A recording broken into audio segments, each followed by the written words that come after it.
चित्तनारायण दीप प्रज्वलन का कार्यक्रम संपन्न करने के लिए और सहयोग के लिए पहुंचेंगे हमारे योगेंद्र जी और अशोक जी।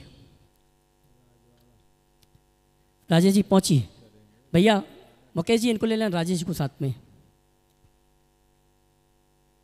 बोले संत श्रोमणी गुरुवर आचार्य श्री विद्यासागर जी महाराज के चित्तनारायण करने का कार्यक्रम और दीप प्रज्वलन का कार्यक्रम संपन्न कर रहे हैं श्रीमती सुशीला जी पाटनी किशनगढ़। इसी क्रम में हमारे मुकेश जी चंदनवाला पाटौदी परिवार, आदरणीय सुनील भैया जी, साथ में रमेश चंद जी, सिंपल जी जो कि आनंद सागर जी महाराज की ग्रस्त अवस्था के भ्राता हैं, और हमारे शुद्धि श्रवक बम्बई निवासी श्रीमान राजेश जी चित्तनारायण दीप प्रज्वलन का कार्यक्रम संपन्न कर रहे हैं।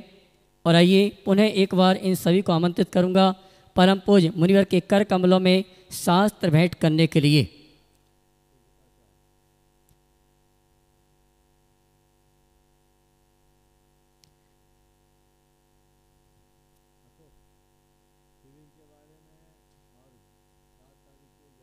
आइए मुकेश जी पाटौदी, रमेश जी, सिंपल जी, आदरणीय सुनील भैया, योगेंद्र जी, राजेश जी, ये सभी आएंगे परम पूज्य मुनिवर के कर कमलों में शास्त्र भेंट करने का कार्यक्रम संपन्न करेंगे।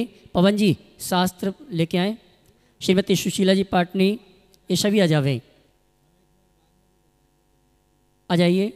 शास्त्र भेंट करने के सभी को आमंत्रित करता हूँ। मुकेश जी चंदनवाला पाटौदी, श्रीमती सुशीला जी हमारे आनंद सागरी महाराज की ग्रस्त अवस्था के पिता श्री भ्राता, और राजेश जी मुंबई, ये सभी आएंगे परम पूज्य मुनिवर के कर कमलों में शास्त्र भेंट करने का कार्यक्रम संपन्न करेंगे। और राजेश जी हाथ लगा लो, हाथ लगाओ, हाथ लगा लो, साथ में हाथ लगा लो, सबका हाथ लगवा लो, सबका हाथ लगवा लो। मुकेश सुनील भैया के साथ हाथ लगा लेना, राजेश जी हाथ लगा ले। और आइए एक बार पुनः आमंत्रित करूंगा, हाँ जी, श्रीमती निर्मला जी आ जावे और ज्योति भी आ जावे। और आइए मैं सभी को आमंत्रित करूंगा गुरुवार का पात्र प्रक्षालन के लिए, और पात्र प्रक्षालन की विधि चल रही है उसके पूर्व में आमंत्रित करूंगा हमारे अशोक भैया जी को संस्कार शिविर की सूचना देने के लिए। अच्छा लाइव में श्रीमती सुशीला जी पाटनी सर्वप्रथम आएंगी पात्र प्रक्षालन करने के लिए, उसके बाद हमारे चातुर्मास के यजमान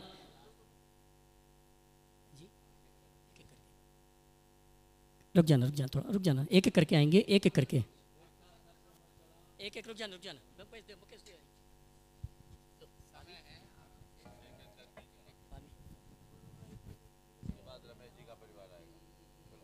इसके बाद मैं आमंत्रित करूंगा हमारे आदरणीय रमेश चंद जी सिंपल भैया, आ जाएं जी।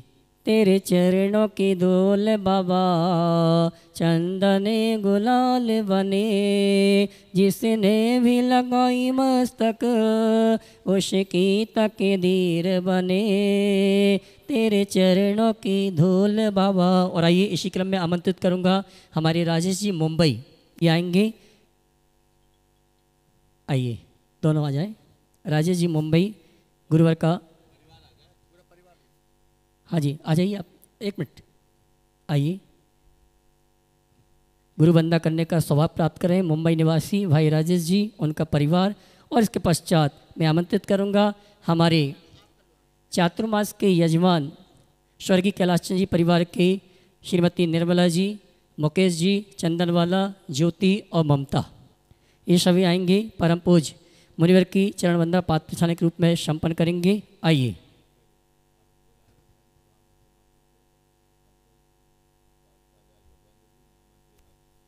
और आइए चलते हैं पात्र प्रक्षालन की विधि के लिए मैं आमंत्रित करूंगा हमारे इस चातुर्मास कमेटी के अध्यक्ष अशोक जी दोषी, स्वागत अध्यक्ष हमारे योगेंद्र जी सेठी, महामंत्री हर्ष जी, ये आएंगे परम पूज्य मुनिवर की चरण वंदना पात्र प्रक्षालन के रूप में संपन्न करेंगे। आइए आगे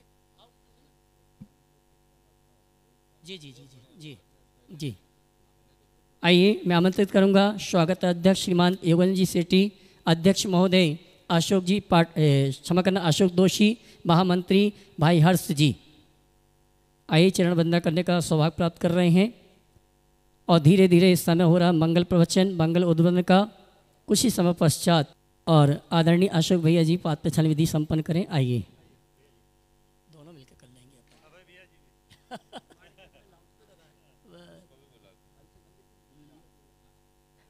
सुनील भैया आओ ना, पात पे छांग, जल्दी जाओ।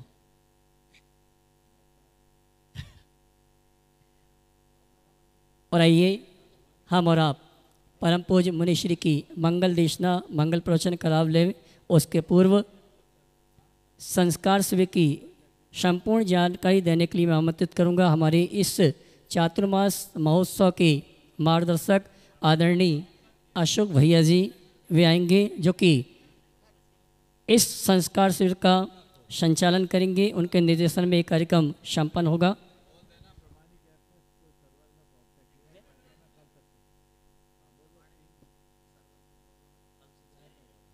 हाँ जी, सभी के लिए सूचना है, जो प्रमाणिक ऐप डाउनलोड किए हैं, प्रमाणिक ऐप के माध्यम से आप वाचना और प्रवचन का लाभ ले रहे हैं, सभी के लिए सूचना है।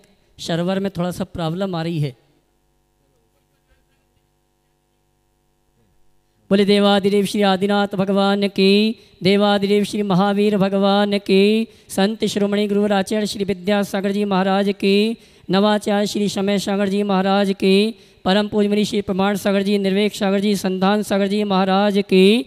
और आइए प्रातःकालीन बेला में हम और परम पूज्य मुनिश्री के मंगल प्रवचन, मंगल उद्बोधन का लाभ लें। उसके पूर्व पारस चैनल, जनवाणी चैनल और प्रमाणिक ऐप के माध्यम से जिस कार्यक्रम को देख सुन रहे हैं और यहाँ पर उपस्थित समस्त श्रावक श्राविकाओं का धर्म प्रमाण समिति के साथ साथ सकल दिगंबर जैन समाज इंदौर हार्दिक अभिनंदन स्वागत करता है। और चलते हैं प्रवचन के लिए निवेदन करें। उसके पूर्व संस्कार शिविर की सूचना देने के लिए मैं आमंत्रित करूँगा हमारे चातुर्मास महोत्सव के मार्गदर्शक भैया अशोक जी को, जो इस संस्कार शिविर को पूरा संचालित करेंगे। मैं आमंत्रित करूंगा भैया अशोक जी। आइएगा बंधु, इस वर्ष का पूज्य महाराज श्री का मंगल वर्षायोग माँ अहिल्या की पावन नगरी इंदौर की पावन धरा पर संपन्न हो रहा है, आप सभी को विदित है। और प्रतिवर्ष की भांति इस वर्ष भी पर्वराज पर्यूषण पर्व के पावन अवसर पर 8 सितंबर से 17 सितंबर तक श्रावक संस्कार शिविर का आयोजन किया जा रहा है। और श्रावक संस्कार शिविर में प्रतिवर्ष देश और दुनिया के अनेक अनेक श्रावक बंधु पूज्य महाराज श्री के श्री चरणों में सतत साधना करने के लिए आते हैं। इस वर्ष चूंकि यह आयोजन इस इंदौर की महान नगरी में संपन्न होने जा रहा है, इसलिए सर्वप्रथम अवसर है इंदौर नगर में रहने वाले उन सभी सुधी श्रावकों के लिए जो महाराज श्री के श्री चरणों में साधना करना चाहते हैं, अपनी चैतन्य चेतना को प्राप्त करना चाहते हैं, उनके लिए प्रथम अवसर है। और 8 से 17 सितंबर तक पर्वराज पर्यूषण के पावन अवसर पर उस श्रावक संस्कार शिविर में आप अपनी सहभागिता दे सकते हैं। और इसके लिए रजिस्ट्रेशन 2-3 दिन बाद प्रारंभ होंगे। अग्रिम सूचना के साथ ही हम आपके लिए बतला दें, चूँकि अभी प्रामाणिक ऐप जिस पर आपके लिए शिविर के रजिस्ट्रेशन करना है, तकनीकी कारणों की वजह से 2 दिन उसमें कोई व्यवधान है। और उसके बाद में आप प्रामाणिक ऐप पर श्रावक संस्कार शिविर के रजिस्ट्रेशन कर सकेंगे अग्रिम सूचना के साथ ही बंधुओं, मैं आपके लिए ये बतला दूं, जो लोग पारस चैनल, जनवाणी चैनल के अलावा प्रामाणिक ऐप पर महाराज श्री के प्रवचन सुनते हैं, चूँकि अभी 1-2 दिनों तक प्रामाणिक ऐप पर प्रवचन में बाधा आ रही है, इसीलिए वे मुनि प्रमाण सागर यूट्यूब चैनल पर जाकर के महाराज श्री का मंगल प्रवचन सुन सकते हैं। बंधुओं, जैसे कि आप सभी के लिए सूचित है, 4 अगस्त रविवार को एक विशेष सत्र रखा जा रहा है। महाराज श्री ने भी जैसे कल सायंकाल आपसे कहा था, अभी 15 दिनों के जो प्रवचन हुए हैं उसके सार के रूप में की ऑफ ट्रांसफॉर्मेशन, खासकर युवक और युवतियों के लिए विशेष सत्र है, जो 4 अगस्त रविवार को प्रातः 8:30 बजे से 10:30 बजे तक 2 घंटे का ये विशेष सत्र है। आप जिस भी संबंधों से जुड़े हैं, आपके जो भी चैनल्स हैं, आपका जो भी व्हाट्सएप है, मेल है, आप उनके माध्यम से ज़्यादा इस सूचना को प्रसारित करें, ताकि ज़्यादा से ज़्यादा युवक और युवती इस पंडाल में पहुंच करके साक्षात लाभ ले सकें। बाकी ऑनलाइन आप चैनल के माध्यम से भी इससे जुड़ सकते हैं। बंधुओं, एक विशेष पर्व 11 तारीख को आपके सामने होगा, 11 अगस्त को, जब हम 23 में तीर्थंकर पार्श्वनाथ भगवान का निर्वाण महोत्सव मनाएंगे। और महाराज श्री ने कहा इस बार का निर्माण महोत्सव हट करके होगा, लेकिन हट करके क्या होगा वो महाराज श्री रविवार के दिन उसकी घोषणा यहाँ पर करेंगे। एक बार पुनः आपके लिए बतला दें, इस बार श्रावक संस्कार शिविर विशेष है क्योंकि मैं अकेला नहीं हूं। इस बार अभय भैया जी हमारे साथ में होंगे। प्रतिवर्ष अभय भैया जी चूंकि इंदौर में ही पर्वराज पर्यूषण करते हैं इसलिए वे शिविर में नहीं पहुंच पाते थे, लेकिन इस बार संयोग है कि इस शिविर का आयोजन इंदौर में ही आयोजित हो रहा है, इसलिए अभय भैया जी भी यहाँ पर रहेंगे। बाकी सूचनाएं समय आने पर मैं आप सबके बीच यहाँ पर दूंगा। और आइए मैं सम्मान सहित आमंत्रित करूंगा रोहित जैन उदयपुर भी आएंगे। परम पूज्य मुनिवर के श्री चरण में नमन करते हुए गुरुवंदना का स्वभाव प्राप्त करेंगे। और आइए सभी सूचनाओं के साथ निवेदन करेंगे मंगल प्रवचन मंगल उद्बोधन के लिए दोनों हाथ जोड़ेंगे, बोलेंगे हे मुनिवर नमोस्तु नमोस्तु नमोस्तु। बोले परम पूज्य मुनि श्री प्रमाण सागर जी, निर्वेक सागर जी, संदान सागर जी महाराज की। सभी लोग अपने दोनों हाथ जोड़ ले और मेरे साथ महामंत्र के स्मरण के लिए अपना मानस तैयार करें।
जय बोलो देवादिदेव 1008 श्री भगवान महावीर स्वामी की, अहिंसा परमो धर्म की, परम पूज आचार्य गुरुवर श्री विद्यासागर जी महाराज की, परम पूज्य मुनि श्री 108 भावना योग प्रवर्तक गुणायतन प्रणेता मुनि श्री प्रमाण सागर जी महाराज की, परम पूज्य मुनि श्री निर्वेद सागर जी महाराज की।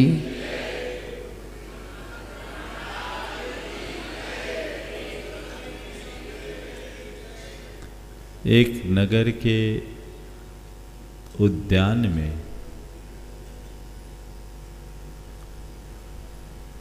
एक षोडशी युवती की मृत्यु हो गई। रूप लावण्य से संपन्न उस युवती की आकस्मिक मृत्यु को देखकर उसके प्रेमी का हृदय शोक से भर उठा।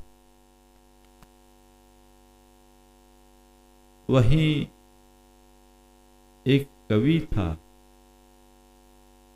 वह उसकी रूप राशि को देखकर मुग्ध हो उठा और कविता में उसके रूप लावण्य का वर्णन कर। एक बेश्या की नजर उस पर पड़ी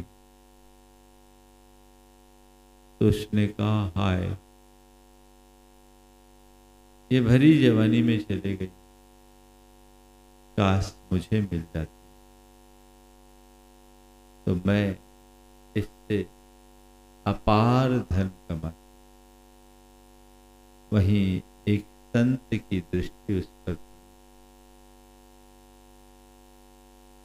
और उनके मुख से निकला, हाय, इसका जीवन यूं ही चला गया, काश ये संयम की राह अपनाई होती तो इसका जीवन तर गया।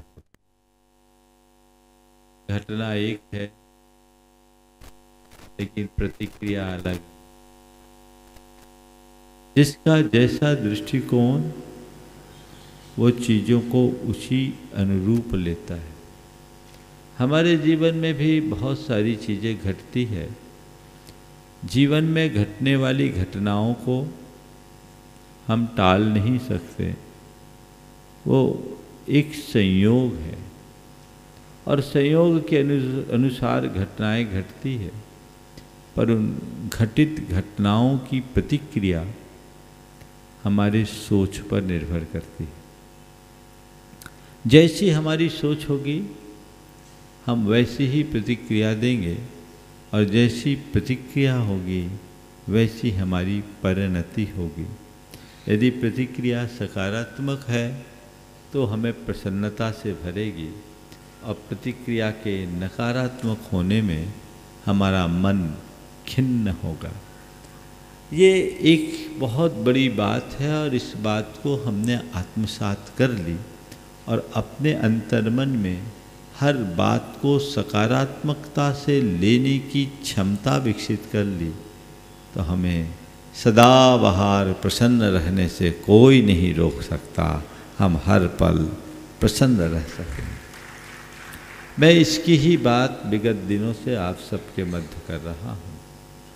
आज उसी कड़ी में अपनी सोच को सकारात्मक दिशा देने के लिए अपने व्यवहार को किस तरीके से हम सकारात्मक बनाएं उसकी चर्चा करने जा रहा हूँ, जो रोज चल रही है। आज बात मैं कहूँगा कोऑपरेटिव सोच की। हम लोग आज की 4 बातें हैं। हम कोऑपरेटिव बने, कॉम्पिटिटिव ने। दूसरी बात है इनोवेटिव बने, कंजर्वेटिव ने।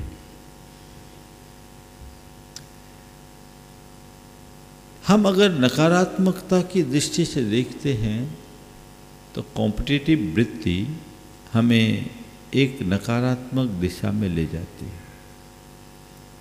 और कुछ लोग हैं जो बहुत कंजर्वेटिव मानसिकता से जुड़े होते हैं, रूढ़िवादी, दकियानुसी, परंपरागत, जिद्दी। ये जो हमारी मनोवृत्ति है ये हमारे जीवन को पूरी तरह बिगाड़ देती है, हमारे जीवन की आंतरिक समरसता को छिन्न भिन्न कर देती है। सबसे पहले हम देखें कि मेरा स्वभाव कैसा है, मैं कोऑपरेटिव नेचर का हूँ या नहीं, मैं एक दूसरे को कोऑपरेट करना चाहता हूँ कि नहीं। कोऑपरेटिव होने का मतलब है मिलकर चलना, कोऑपरेट करे, कोलैबोरेट करे, मिलकर चले, मिलाकर चले। हमारी प्रवृत्ति सहयोगात्मक होनी चाहिए। आप अपने अंदर झांक कर देखिए, घर परिवार या जीवन व्यवहार में, चाहे वो समाज का क्षेत्र हो अथवा धर्म क्षेत्र, हमारी सोच कैसी है। कहीं कोई स्थिति बनती है तो वहाँ सहयोग करने का भाव होता है या अलग थलग रहने का भाव होता है। यदि आपके अंदर सद्भाव होगा तो आपकी सोच नियमतः कोऑपरेटिव होगी, और यदि आपकी अंदर असद्भाव होगा तो आप केवल अपने मतलब से मतलब रखने वाले होंगे। अपने मन से पूछो, तुम्हारे साथ रहने वाले को तुम सहयोग करना पसंद करते हो या असहयोग? उसे आगे बढ़ाने की भावना रखते हो या पीछे धकेलने की वृत्ति है? यदि सोच सकारात्मक होगी तो तुम्हारा एक ही मन होगा कि हम सबको आगे बढ़ाएं। बड़ी सोच का बड़ा जादू होता है, बड़ी सोच का बड़ा जादू होता है। अगर आप एक दूसरे के प्रति सद्भाव रखोगे तो हमेशा बड़ा सोचोगे, उसका सहयोग करोगे, कभी किसी को कमतर नहीं आंकोगे। चाहे आप घर परिवार की बात करो, व्यापार व्यवसाय की बात करो, धर्म क्षेत्र, समाज क्षेत्र या जीवन व्यवहार के किसी भी क्षेत्र में जाओ, और यही सोच आपको आगे बढ़ाती है। सुशीला जी यहाँ बैठी है, एक प्रसंग बताना चाहूँगा। मैं इनके एक माइंस में गया, जबलपुर के पास मझौली, जहाँ से इनने वंडर वार्बल की शुरुआत की थी, सन 2002 की बात। जब मैं वहाँ गया 2004 में, तो वहाँ मैंने देखा सैकड़ों कर्मचारी, बल्कि हजारों थे। 2 दिन हमारा वहाँ प्रवास था, पर एक बार भी सायरन नहीं बजा, सायरन नहीं बजा। और 1 घंटे के प्रवचन के लिए सबको बाकायदा छुट्टी दी गई और सारा काम बंद करके लोग हमारे प्रवचन में आए। ऑफ टाइम में ऐसे भी आते थे। मैंने वहाँ के एक चतुर्थ श्रेणी के कर्मचारी से पूछा, क्या बात है, तुम्हारे यहाँ सायरन नहीं बजती? उस व्यक्ति ने जो बात कही वो सुनकर मजा आ गया। उसने कहा, महाराज, हम जिस मालिक के लिए जीते हैं वो मालिक हमारे लिए मरता है, सायरन बजाने की क्या बात। किसी उद्योगपति के विषय में यदि उसके यहाँ काम करने वाला चतुर्थ श्रेणी का व्यक्ति ये कहता है तो इसे मैं एक बहुत बड़ी उपलब्धि के रूप में देखता हूँ। उसने आगे कहा, बोला, महाराज, हम लोगों को यहाँ खाने की, पीने की, रहने की बड़ी अच्छी सुविधा है। हर महीने 5 दिन की छुट्टी मिलती है, और जो राजस्थान के उनको 2 दिन आने जाने की एक्स्ट्रा, लोकल को 5 दिन की छुट्टी घर जाना ही है। और महाराज जी, हम लोग तो अपने रूम में बोर हो जाते हैं। हम लोग देखते हैं, एक ही चीज़ सोचते हैं, हम कंपनी से, कंपनी हमसे है, हम जितना काम करते हैं कंपनी को उतना प्रॉफिट होता है, और कंपनी को जितना प्रॉफिट होता है हमको उतना बोनस मिलता है। मैंने बाद में अशोक जी से पूछा तो अशोक जी ने बहुत अच्छी बात कही।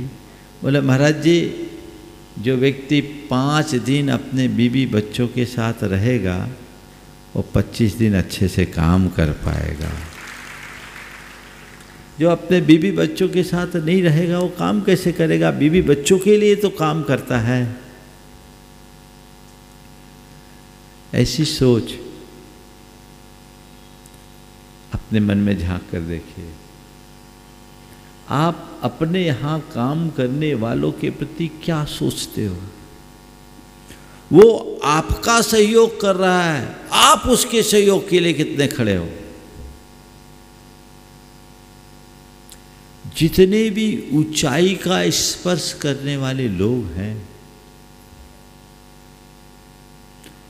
उनके निकट जाकर आप देखोगे तो आप ये पाओगे कि उनके सोच का स्तर ऊंचा है।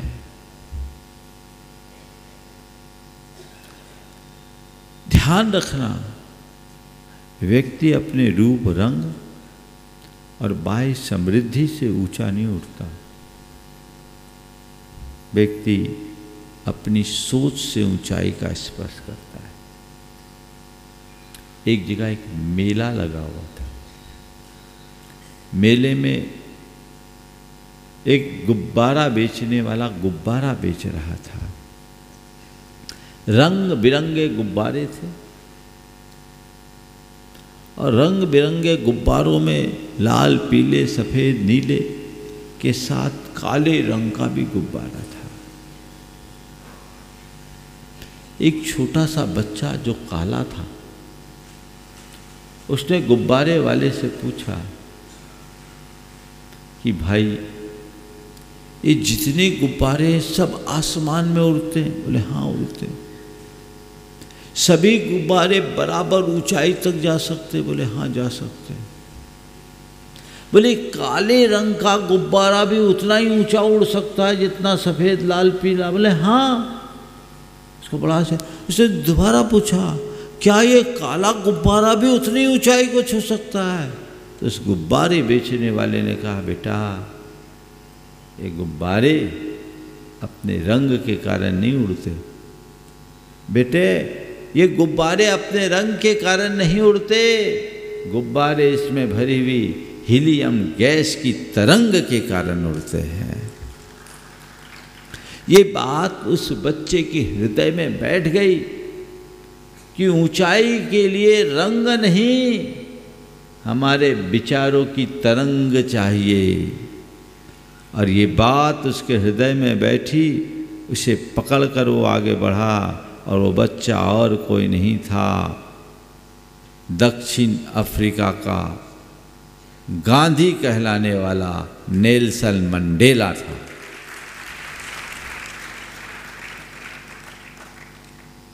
अपनी सोच को कोऑपरेटिव बनाइए।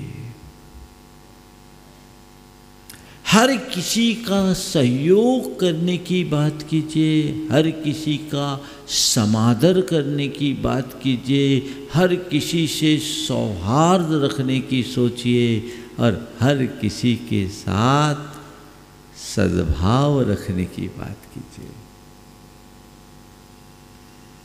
तो बी कोऑपरेटिव सूत्र बनाइए।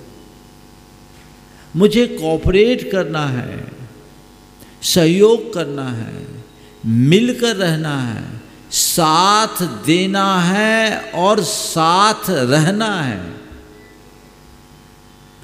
कोऑपरेट भी करिए और कोलैबोरेट भी करिए, मिलकर के भी रहिए और मिला कर के भी रहिए। देखिए, मिलकर रहने में, मिलाकर रहने में आनंद है और अलग थलग रहने से, सेपरेट रहने से नुकसान है। कैसे? एक बार पानी दूध के पास गया और पानी ने दूध से निवेदन किया कि भैया मुझे कोई पूछता नहीं, तुम्हारा बड़ा मूल्य है, यदि तुम मुझे जगह दे दोगे तो मेरी भी कीमत बढ़ जाएगी। दूध ने कहा कोई बात नहीं भाई, अपन भाई भाई है, आ जाओ, अपन साथ रहेंगे। दूध ने पानी का आत्मीय स्वागत किया, पानी दूध में गया, दूध ने पानी को अपने में मिला लिया और पानी दूध में मिल गया। थोड़ी देर में देखते ही देखते दूध और पानी मिलकर एक मेक हो गए। हलवाई ने दूध को भट्टी में चढ़ाया, दूध तपने लगा तो पानी ने कहा जिसने मुझे शरण दी मेरे रहते वो तपे, ये मुझे स्वीकार नहीं, इसलिए पहले मैं तपूंगा बाद में दूध। पहले मैं तपूंगा बाद में दूध। जब पानी तपने लगा तो दूध ने सोचा जिसको मैंने शरण दी वो मेरे रहते तपे, ये ठीक नहीं, ये आग दूध पानी को मेरे मित्र को तपा रही है, मैं इस आग को बुझा के छोड़ूंगा। और दूध उबल गया। दूध आग को बुझाने के लिए उबल गया। दूध को उबलता देख हलवाई की दृष्टि पड़ी और उसने एक चुल्लू पानी उस दूध में डाला। दूध ने कहा मेरा मित्र सुरक्षित है, ठंडा हो गया। दूध ठंडा हो। ये दूध और पानी का एक दूसरे में मिलकर और मिलाकर रहने का उदाहरण। ये कोऑपरेट और कोलैबोरेट होने का लक्षण। पर दूसरी ओर एक दिन वही पानी तेल के पास गया और तेल से कहा तेल भाई तुम्हारी बड़ी कीमत है, लोग हमको कोई मूल्य नहीं देते, एक थोड़ी सी जगह दे दो तो बड़ी कृपा होगी। तेल ने कहा तेरी औकात कहाँ जो मेरे साथ रहेगा।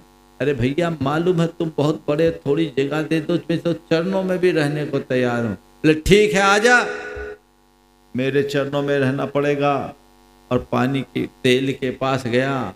तेल ऐंठ कर पानी के सिर पर बैठ। तेल ऐंठ कर पानी के सिर पर बैठ गया।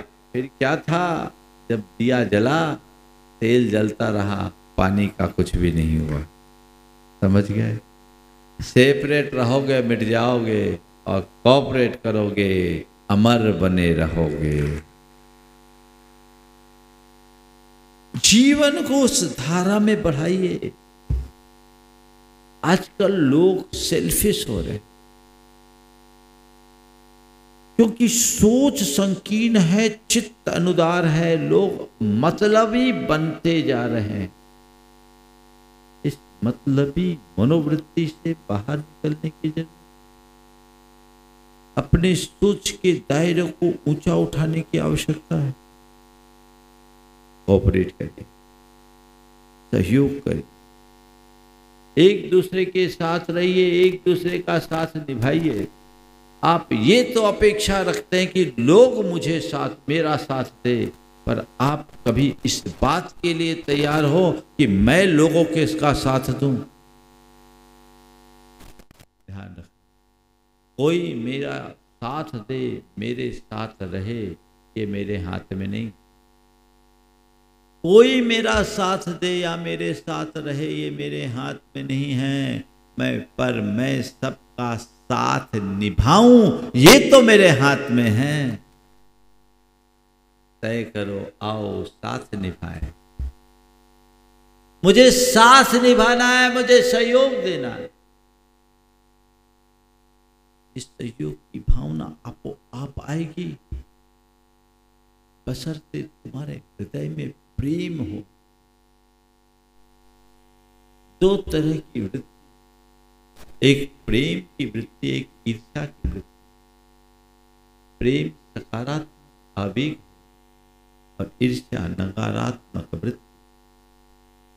अपने अंतरंग में देखो, यदि सकारात्मकता होगी तो प्रेम का भाव प्रकट होगा, और ये प्रेम का भाव प्रकट होगा तो सबके साथ आनंद जुड़ेगा, सहयोग का भाव।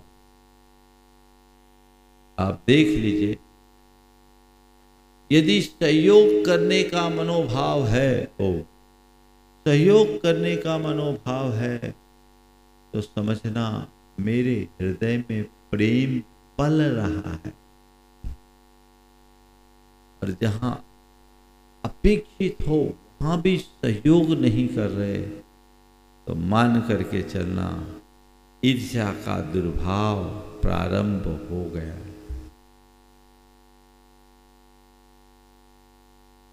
अपनापन चाहिए, सहयोग अपने आप होगा। सबके प्रति अपनापन। देखो, पैर में कांटा चुभता है, पैर में कांटा चुभा, माइंड ने मैसेज, तुरंत हाथ उस कांटे को निकालने में लग जाता है, लगता है। और जिस समय हाथ कांटे को निकालने के लिए तत्पर होता है, उस समय पूरा शरीर उस पैर के साथ रहता है, कांटे को निकालने में लगा है। नहीं अनुभव? क्या कांटा पांव में लगा है, मैसेज माइंड दे रहा है, निकालने को हाथ लगा है, और शरीर पूरा साथ खड़ा है। क्यों?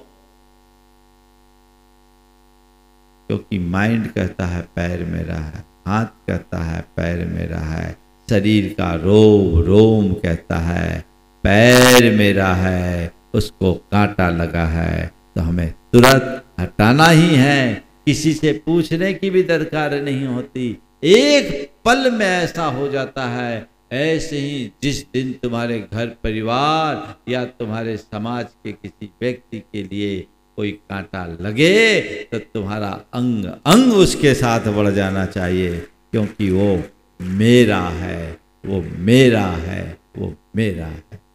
होता है? हाँ, उसका होता है, होने तो हमको क्या कर। किनारा काटने की मनोवृत्ति नहीं होनी चाहिए।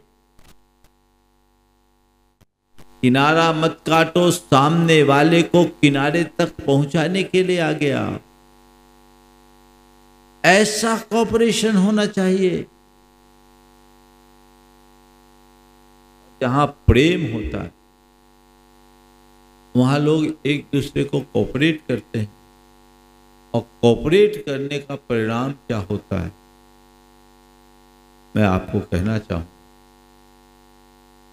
दो भाई, एक भाई अपने गृहनगर में अपना व्यवसाय संभालता, दूसरा भाई 20 बरस पहले एक महानगर में शिफ्ट होकर अपना कारोबार चला रहा है। शुरुआती दौर में उसका कारोबार काफी चला, और अपने बड़े भाई से भी बहुत अच्छी स्थिति में रहा। समय बदला, से कुछ लॉसेस हुए और उसकी स्थिति बिगड़ गई।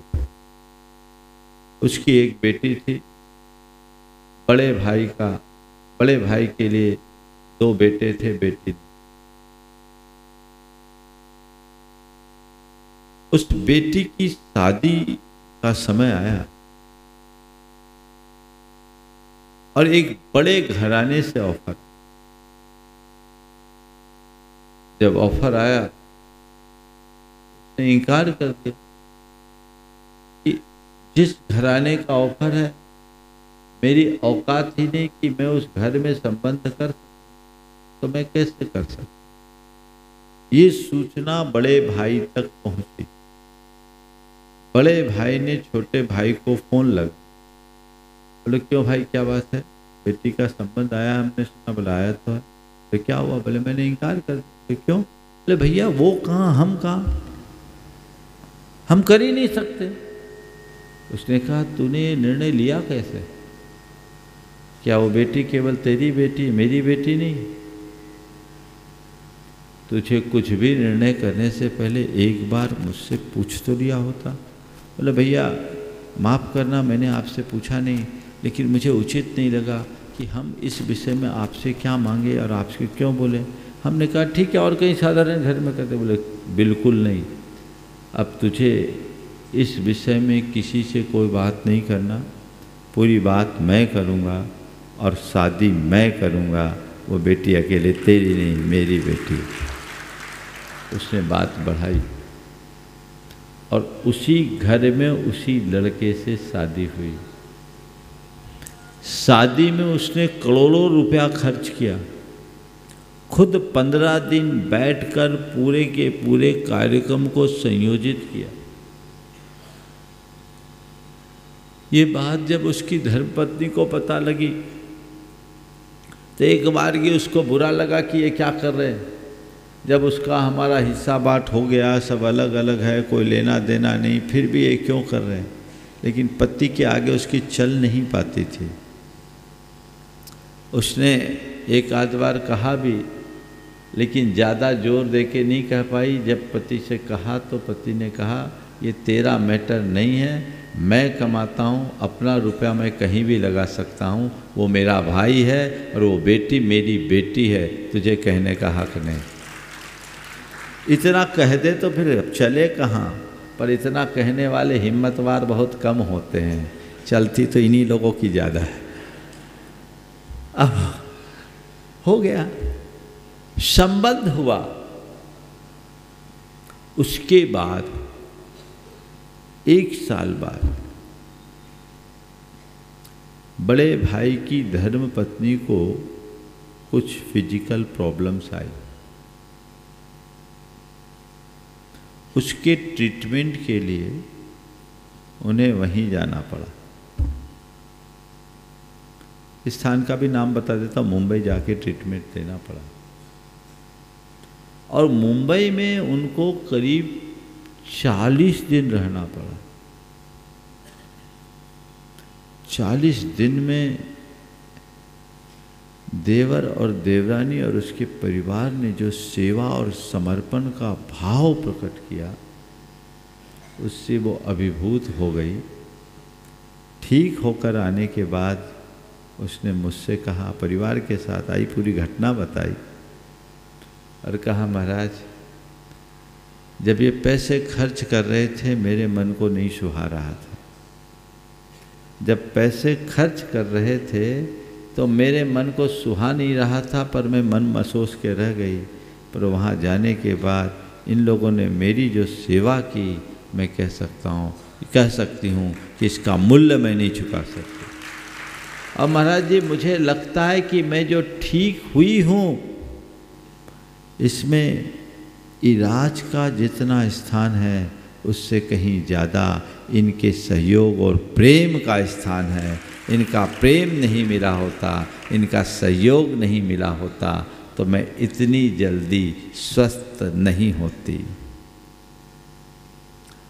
आप कभी इस तरीके से सोच सकते हैं? बोलिए, सोच सकते हैं कि नहीं? बोलो। सोच तो सकते हैं पर सोचते नहीं, यही है ना? क्या महाराज कह रहे, उसके लिए भी पूछना पड़ेगा। यही परिवर्तन चाहिए। दृष्टिकोण को बदलिए। ध्यान रखिए, जब तक आप वस्तुनिष्ठ बन करके जिएंगे, आपकी परिणति नकारात्मक होगी। आपके लिए पैसा और पदार्थ ही प्रमुख होगा। और जब व्यक्तिनिष्ठ होंगे तो आपके लिए प्रेम और आत्मीयता की प्रमुखता होगी। आपको तय करना है, हम पैसे और पदार्थ को प्रमुखता दें या प्रेम और आत्मीयता को। जीवन का आनंद पैसों में नहीं, पदार्थ में नहीं, जीवन का आनंद तो आंतरिक प्रेम, आत्मीयता, स्नेह और प्रगाढ़ता में है, जिसे हमें विकसित करना चाहिए। तो हमें कोऑपरेटिव बनना है, कॉम्पिटिटिव नहीं, प्रतिस्पर्धा नहीं। किसी के साथ भी आप प्रतिस्पर्धी नहीं प्रतिद्वंदी बन जाते हैं। उस मनोवृत्ति से अपने आप को बाहर निकालिए। ये हमारे जीवन के लिए एक बहुत बड़ा अवरोध है। अगर आपकी सोच कोऑपरेटिव होगी तो आपका चित्त सदैव उदार बना रहेगा, और हृदय में उदारता होगी तो प्रसन्नता रहेगी। आपके चित्त में क्रोध, क्षोभ, मोह और अभिमान जैसी दुर्बलताएं हावी नहीं होगी। ईर्ष्या जैसा दुर्गुण आपके हृदय में पनप नहीं पाएगा। इसके विरुद्ध यदि आप कॉम्पिटिटिव नेचर को अपनाएंगे तो आपकी मानसिकता अत्यंत संकीर्ण होगी। आपके हृदय में स्वार्थपरता की भावना बढ़ेगी और आपका चित्त ईर्ष्या और मात्सर्य से भर उठेगा, जो हमारे जीवन को छोटा बनाता है। बचिए। गुरुदेव का एक बहुत अच्छा हाइकू है, ईर्ष्या क्यों करूं, ईर्ष्या तो बड़ों से हो, छोटा क्यों बनूं। ईर्ष्या क्यों करूं, ईर्ष्या तो बड़ों से हो, छोटा क्यों बनूं।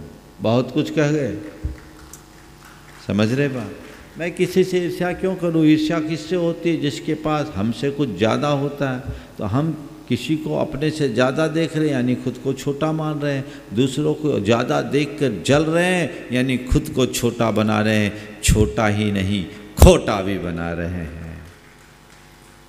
सोच को छोटी मत बनाइए, सोच को खोटी होने से बचिए। एकदम तय करिए कि मुझे किसी से कंपटीशन नहीं करना। कल भी मैंने कहा था, हम किसी दूसरे को टारगेट बनाकर न जिए, खुद को ही अपना टारगेट बनाएं, अपने लक्ष्य के प्रति समर्पित होकर चले, सदैव अपनी लाइन को लंबी करने की कोशिश करें, दूसरे की लाइन को छोटी बनाने का प्रयास कतई न करे। ये मत देखे कि कौन मुझसे आगे निकल गया, बस केवल ये देखे कि मुझे कितना आगे जाना है। कल मैंने कहा था कि यदि किसी व्यक्ति को टारगेट बनाओगे तो बहुत सीमित रह जाओगे, और खुद को टारगेट बनाओगे तो आसमान का स्पर्श कर लोगे। फिर मेरे सामने कोई विकल्प नहीं, अनंत आकाश है,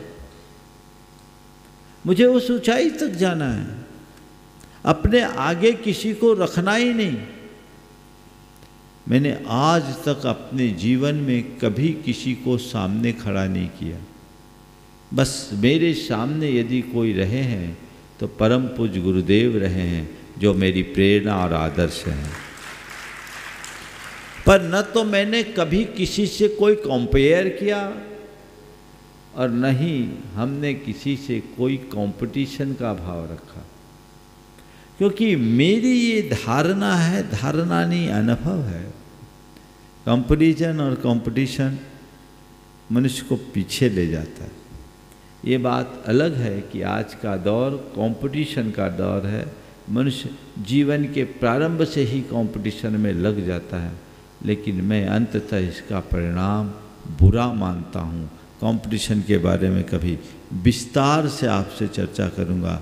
आज जितनी भी आत्महत्या की घटनाएं हमको देखने और सुनने को मिल रही है, वो कंपटीशन के कारण है। ये कंपटीशन हमारे जीवन को किस भांति तहस नहस कर देता है, इसकी चर्चा पूरी तरह एक सत्र में आप सबसे करूँगा।